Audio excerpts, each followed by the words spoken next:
Nós vamos dar continuidade às considerações pertinentes ao Novo Testamento. Espero que tu tenha paciência, tenha muita tranquilidade, porque essas considerações são bastante pertinentes, muitas vão ser de grande ajuda na tua leitura da Palavra de Deus. Nós vamos falar um pouquinho sobre Mateus novamente, e Mateus ele conta da sua conversão no capítulo 9, no versículo 9, ele relata que Jesus passando, viu ele assentado, cobrando impostos, e Jesus lhe diz, segue-me.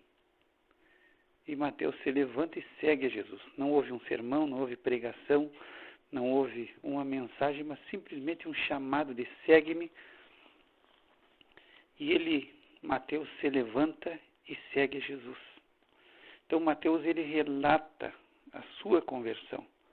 Mas uma coisa que eu quero que tu observe é que Marcos conta a mesma história em Marcos 2,14, mas aí ele chama a Mateus de Levi.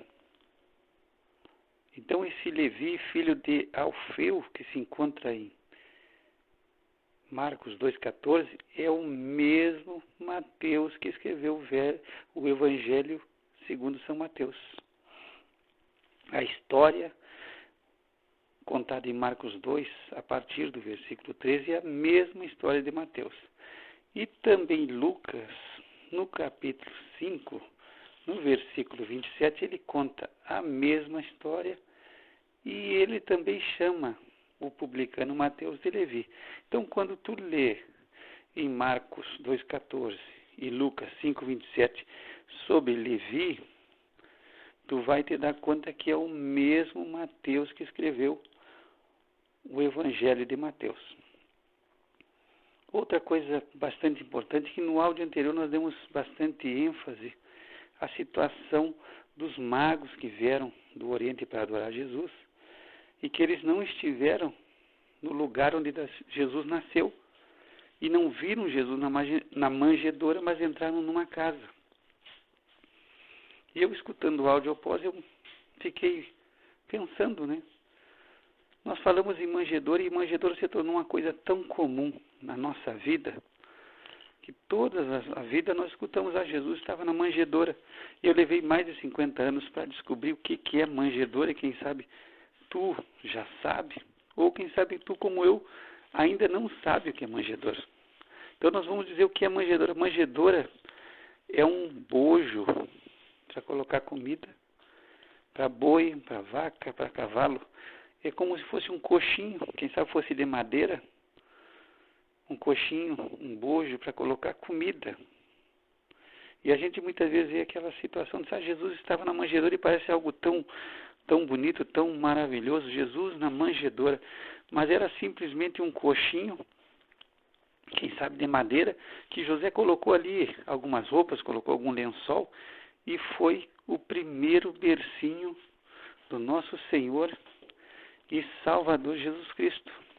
Então nós vamos ver que Paulo, escrevendo aos Filipenses, ali no capítulo 2, a partir do versículo 5, ele diz, de sorte que haja em vós o mesmo sentimento que houve também em Cristo Jesus, que sendo em forma de Deus, não teve por usurpação ser igual a Deus, mas fez a si mesmo de nenhuma reputação, tomando a forma de servo, fazendo-se semelhante aos homens, e achado na forma de homem, humilhou-se a si mesmo, sendo obediente até a morte e morte de cruz. Então, Jesus, ele, segundo o escrito de Paulo, ele é Deus.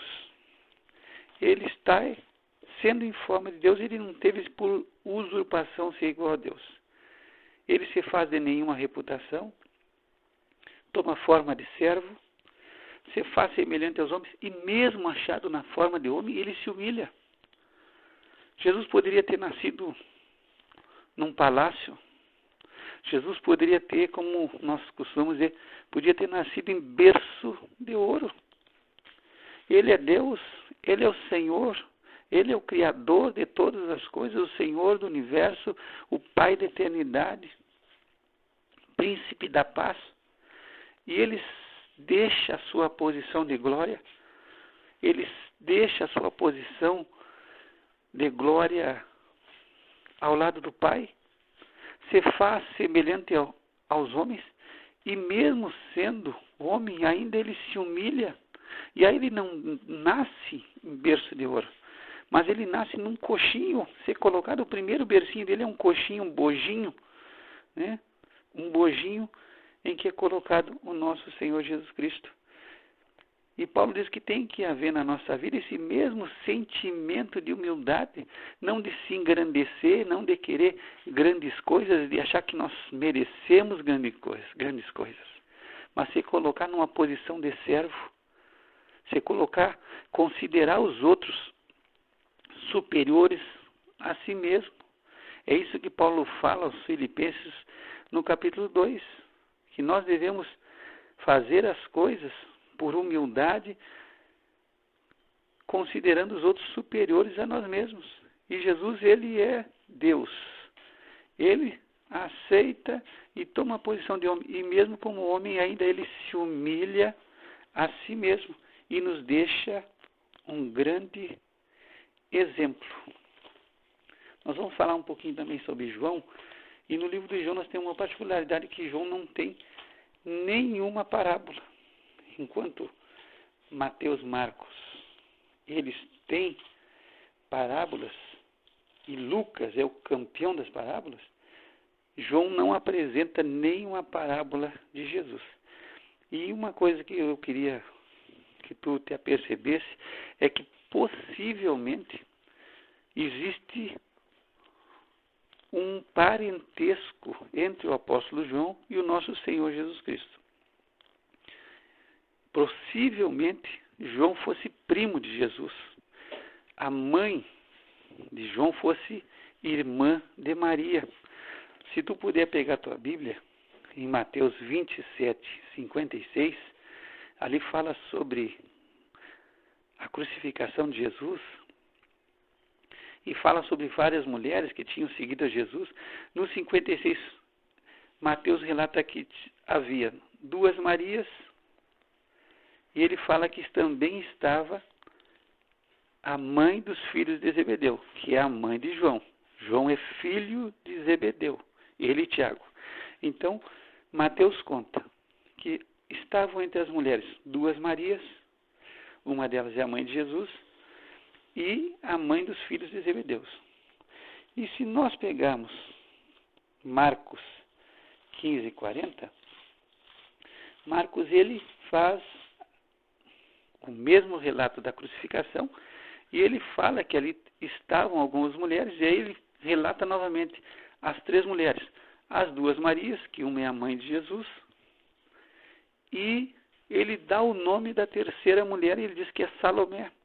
Então, possivelmente, Salomé seja a mãe, o nome da mãe de João, a esposa de Zebedeu. Então, nós temos Mateus comentando que tem as 2 Marias e mais a mulher, né, a mãe dos filhos de Zebedeu.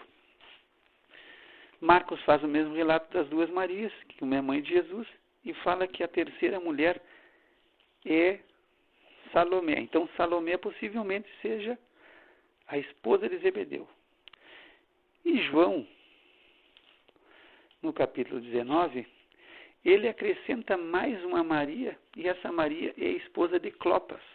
Então ele fala de 3 Marias, que uma é a mãe de Jesus, e aí a outra mulher ele fala que é a irmã da mãe de Jesus. Então, seguindo por esse caminho, por essa senda, nós vamos chegar à situação que provavelmente essa mãe dos filhos de Zebedeu, essa senhora Salomé, é a irmã da mãe do Senhor Jesus Cristo. E aí nós temos um parentesco de Jesus com João. os dois sendo primos. E isso é muito provável que seja uma verdade. Tendo conhecimento dessa verdade, a gente vai entender por que ali mesmo no capítulo 19, no versículo 26, Jesus, quando está na cruz, ele vê a sua mãe e vê o discípulo que ele amava, que no nosso entendimento é João. E aí ele diz para sua mãe: mulher, eis aí o teu filho, se referindo a João. E depois, no 27, ele fala para o discípulo: eis aí a tua mãe, e desde aquela hora o discípulo a recebeu em sua casa. Então, nós vamos notar, primeiro, possivelmente José havia morrido, e Jesus, como filho mais velho, ele tinha assumido a família e a responsabilidade pela sua mãe, que era viúva. Então ele tinha a responsabilidade de manter a sua mãe, porque a sua mãe já era viúva, possivelmente não tendo esposo e sendo viúva, não tendo como se manter, era mantida por Jesus. Jesus está na cruz. E aí ele passa a responsabilidade de cuidar da sua mãe para João. E João diz a palavra no versículo 27 que ele recebe Maria na sua casa.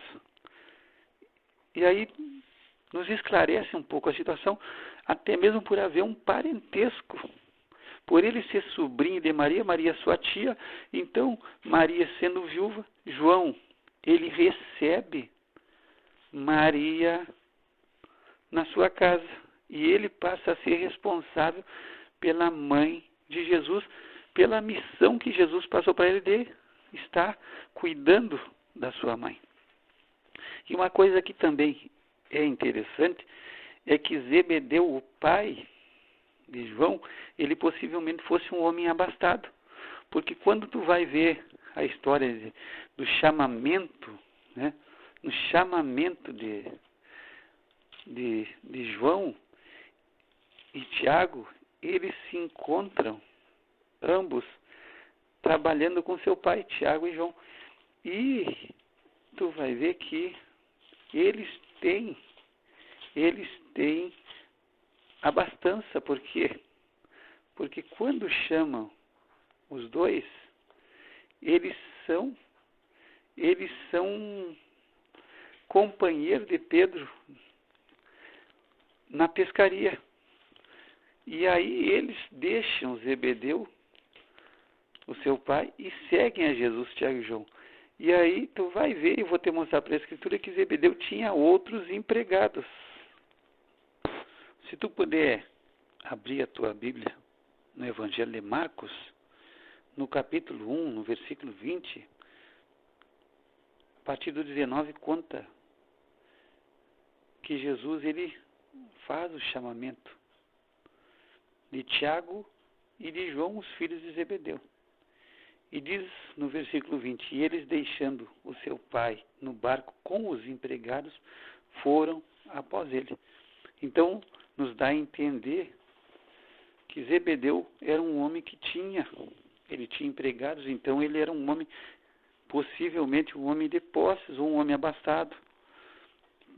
E isso, a tradição também nos traz que possivelmente ele fosse um homem que tinha uma certa posição. Nós terminamos agora essas considerações. No próximo áudio nós vamos entrar um pouco no livro de Atos dos Apóstolos, o 5º livro da Bíblia.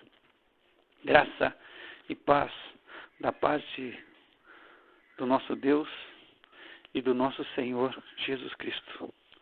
Que o Senhor te abençoe e te guarde. Que o Senhor faça resplandecer sobre ti o seu rosto e tenha misericórdia de ti. Que o Senhor levante o seu rosto sobre ti e te dê a paz.